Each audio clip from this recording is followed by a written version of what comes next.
Movie की शुरुआत में हम देखते हैं एलन और केट मार्लो अपने बच्चों डेवी, लूसी, सैम और बेबी मैथ्यू के साथ सैर पर निकले हैं।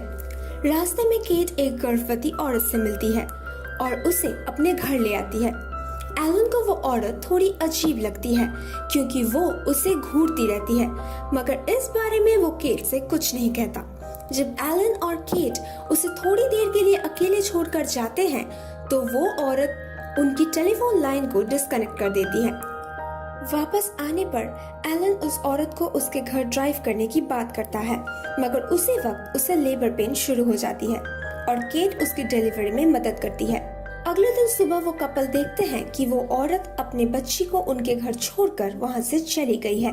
एलन के मना करने के बावजूद केट उस बच्ची को अपने पास रख लेती है और उसका नाम रखती है बॉनी। बाद में उन्हें बेबी मैथ्यू बॉनी के साथ एक ही क्रिब में मरा हुआ मिलता है। जब ये फैमिली एक पिकनिक पर जाते हैं तो डेवी और बॉनी घूमते घूमते दूर चले जाते हैं, जिससे परेशान होकर एलन और केट उन्हें ढूंढने लग जाते हैं। बाद में केट को बॉनी एक नदी के पास मिलती है और उसके हाथ में खरोच के निशान देखने को मिलते हैं और उसी नदी में एलन को डेवी मरा हुआ मिलता है। एलन उसे सीपीआर देने की कोशिश करता है, मगर तब तक बहुत देर हो चुकी थी। एलन और केट को लगता है कि डेवी ने बॉनी को बचाने की कोशिश की होगी, जिस वजह से बॉनी के हाथ में वो खरोच के निशान आए होंगे। बॉनी घर में चीजों को तोड़ती है, जिसका पूरा इल्जाम सैम पर आता है और कोई उसकी बात सुनने को तैयार नहीं होता है। केट सैम से कहती है कि बॉनी से जलने की वजह से वो ये सब कर रहा है। एक दिन फैमिली में जब सब लुका छुपी खेल रहे होते हैं, उनके बार्न के अंदर एलन को सैम की डेड बॉडी मिलती है और उसके डेड बॉडी के पास उसे बॉनी की रिबन भी मिलती है। मार्लो फैमिली को अनजान चिट्ठियां आने लगती हैं, जिनमें लिखा होता है कि वो अपने बच्चों को मार रहे हैं, जिन्हें पढ़कर केट डिप्रेस्ड हो जाती है। जब उनके घर एक रिपोर्टर आता है और उनसे इन हादसों के बारे में पूछताछ करता है तो केट और दुखी हो जाती है। ये सब देखकर एलन अपने फैमिली के साथ लंदन शिफ्ट हो जाने का मन बना लेता है। इन हालातों में बॉनी को मम्स हो जाता है और जब एलन सो रहा होता है तो वो जानबूझकर उसे किस करती है, जिसकी वजह से एलन बीमार हो जाता है और उसे भी मम्स हो जाता है। सपने में एलन को फ्लैशबैक्स आते हैं, जिसमें वो देखता है कि अपने हर एक बच्चों की मौत के वक्त बॉनी वहाँ मौजूद थी।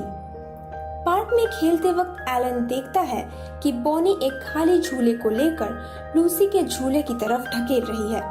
झूलों की जंजीरें एक साथ मुड़ जाती हैं और लूसी गिरने वाली होती है, मगर एलन उसे बचा लेता है, पर लूसी को फिर भी चोट लग जाती है। बॉनी के बारे में अपनी चिंताओं को लेकर एलन केट से बात करने जाता है, मगर केट कुछ सुनने को तैयार नहीं होती और अपने पति से कहती है कि बॉनी लूसी से प्यार करती है और वो दोनों सिर्फ खेल रहे थे। ये बात सुनकर एलन गुस्से में आ जाता है और कहता है ऐसा प्यार वो हमारे बाकी 3 बच्चों से भी करती थी। एलन केट को बॉनी को लेकर अपनी सारी चिंताएं बताता है और ये भी कहता है कि कोयल भी अपना अंडा कौवे के घोंसले में देती है और जब कोयल का बच्चा अंडों से बाहर निकलता है तो वो माँ की ममता को पाने के लिए बाकी बच्चों को घोंसले से बाहर फेंक देती है। एलन बॉनी को दूर भेज देना चाहता है, मगर केट मना कर देती है। इस बात से गुस्सा होकर एलन अपनी बेटी लूसी को अपने साथ लेकर चला जाता है।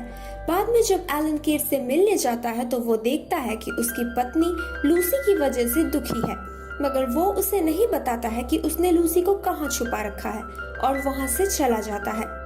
बाद में उसे पता चलता है कि केट का एक्सीडेंट हो गया है और इस बात को सुनते ही एलन वापस लंदन जाता है और वहाँ हॉस्पिटल में उसे पता चलता है कि केट प्रेग्नेंट थी, मगर इस एक्सीडेंट की वजह से उसका मिसकैरेज हो गया है।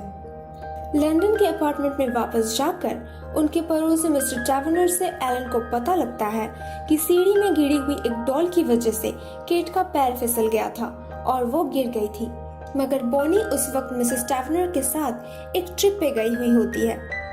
बाद में एलन के ऑफिस में केट आकर उससे डिवोर्स मांगती है और जब एलन को पता चलता है कि बॉनी लूसी के साथ अकेली है तो वो बहुत घबरा जाता है और लूसी को कॉल करके कहता है कि वो उसी वक्त उनके पड़ोसी मिस्टर टैवर्नर के घर चली जाए। मगर जब तक एलन और केट घर पहुंचते हैं तब तक लूसी का माइंड कंट्रोल करके बॉनी ने उसे खिड़की से छलांग मारने में मजबूर कर दिया था। एलन गुस्से में आकर बॉनी को मारने जाता है पर केट उसे रोक लेती है। केट डिसाइड करती है कि वो बॉनी के साथ ही रहेगी और उसके इस फैसले पर एलन उसे छोड़कर चला जाता है। मूवी के एंड में हम देखते हैं कि एलन अकेले एक पार्क में बैठा हुआ है और तब वो उसी अजीब औरत को देखती है जो प्रेग्नेंट है और एक दूसरी प्रेग्नेंट औरत के साथ बात कर रही होती है। एलन भागकर उन्हें रोकने की कोशिश करता है मगर तब तक गाड़ी में बैठकर वो दोनों जा चुके होते हैं।